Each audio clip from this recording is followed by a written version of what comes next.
Elisha prayed, Lord, open the eyes of my servants. And the Lord opened his servant's eyes, and behold, the mountain was full of horses and chariots of fire.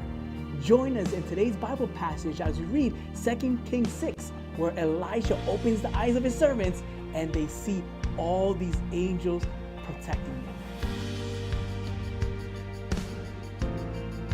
Blessings to everyone, and welcome back to another Bible passage reading. Today we're going to be speaking about 2 Kings 6, where Elisha opens the eyes of his servants and they see the multitude of angels surrounding them. But before that, I do want to say Happy New Year to everyone. It's January, it's almost February. If this is the first time you join us and consider sharing these videos with someone, because if it's a blessing to you, it's probably going to be a blessing to someone else as well. We will begin our passage today in verse 8.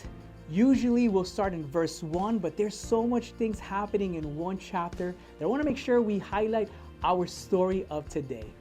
We'll start in verse 8, and it says, Now the king of Syria was making war against Israel, and he consulted with his servants, saying, My camp will be in such and such place. And the man of God sent to the king of Israel, saying, Beware that you do not pass this place, for the Syrians are coming down there. What's happening here is that the Syrians were against Israel, and they were making plans. They were saying, we're going to camp here. But the man of God, Elisha, sent word to the king of Israel saying, don't go there. And the king of Israel would not go there. And it keeps saying, it says, and the king of Israel sent someone to the place where the man of God had told them, and he warned them.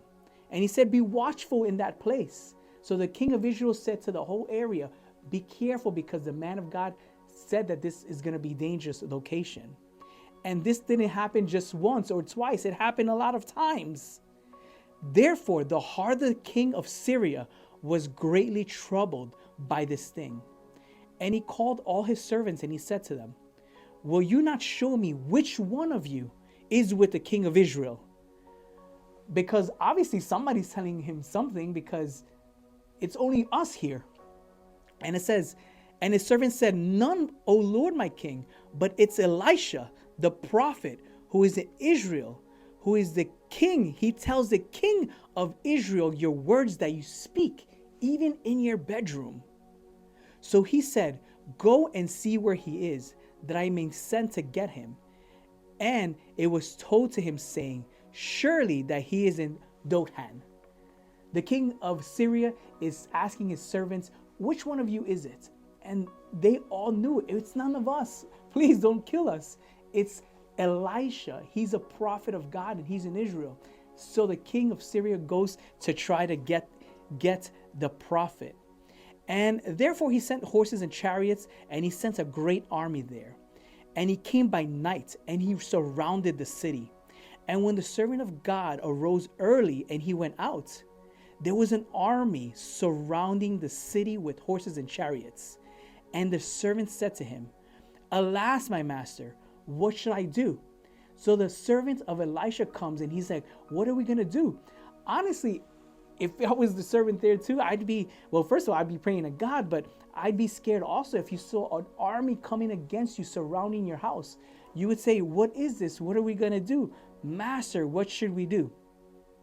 But Elisha, he answered in verse 16, it says, do not fear, for those who are with us are more than those who are with them. That's our famous verse that we love to read, and I always like to read that because it shows you how the power of God is with us always. The armies of God are with us, even when we don't see them. And then it says that Elijah prayed and he said, Lord, open his eyes that he may see.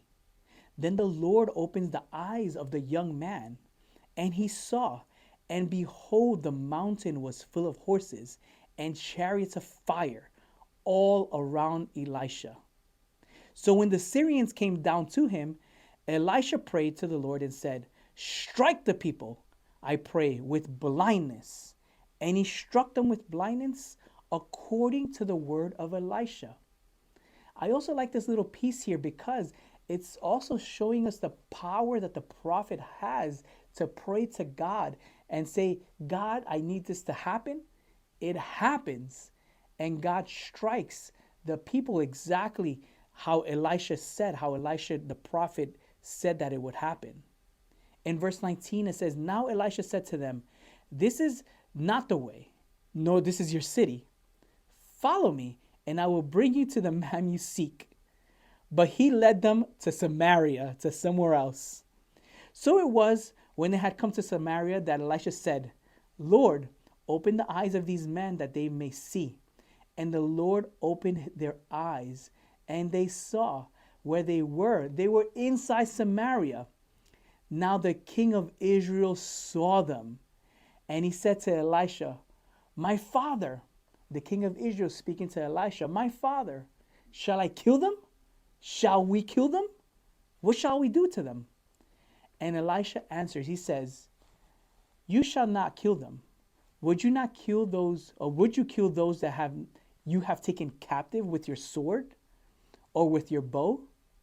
Now set food before them and water, and that they may eat and drink and go to their master.'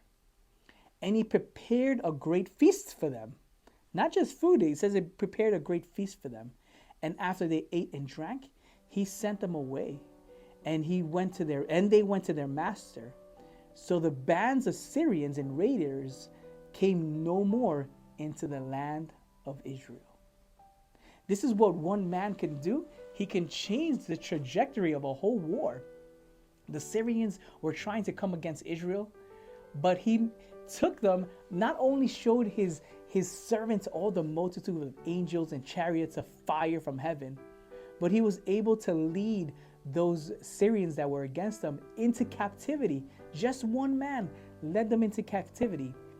And even when he had them there, he could have killed them, he could have imprisoned them.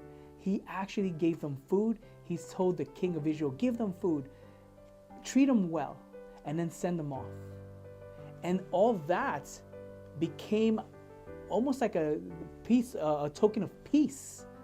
He extended like a branch or a helping hand, and the Syrians came back no more for a while at least. And I dwell on this because it's a good verse to read. We actually were reading this to our Sunday school kids about the angels protecting us and being all around us. And that's a big thing that we have. We always have God on our side, but even then, He's always sending angels before us wherever we go. And we should take note of that and say, "God, wherever I go, you're going to be there. Before I even go, you're going to be there. If it's your will, you're going to be there even before I am." And even if everything else seems like it's coming against us, we always have the power to speak things into existence, just like the prophet did. We all have the same spirit. We all have the spirit of God in us. And we're able, with our faith, if it's in God's will, we can speak things into existence. And that's what faith is, speaking things, seeing things that aren't there as if they are. We don't always see angels all around us, but I know that they're there. We know that they're there. The Bible says that they're there, surrounding, encamping those who serve the living God. And in all else, you could always turn to God and say, "God, help me." Reach out to God, and He will send help from wherever. He will send help because He's there to surround us and help us. And we could turn the tide, even of the dire situations, even big wars. We could change situations just like Elisha did. That's our Bible passage of today. There's actually more. It continues on because there's more wars that happen in all this. Of course, 2 Kings and 1 Kings are full of stories of how God put the people of Israel, they put themselves in danger, but God always delivered them once they cried out, and they cried out for help. I'll leave you with that. That was today's Bible passage. It was short, but we'll continue doing more. And I encourage you to keep reading the Bible. And if there's anything that you would want to hear, a Bible passage that you would want to share, leave it in the comments. What's your favorite Bible passage that you've been hearing lately? It's January still. It's still early. We can still jump on the Bible reading of the whole year, and we could read a passage every day. Thank you all. God bless you, and I'll see you in the next one.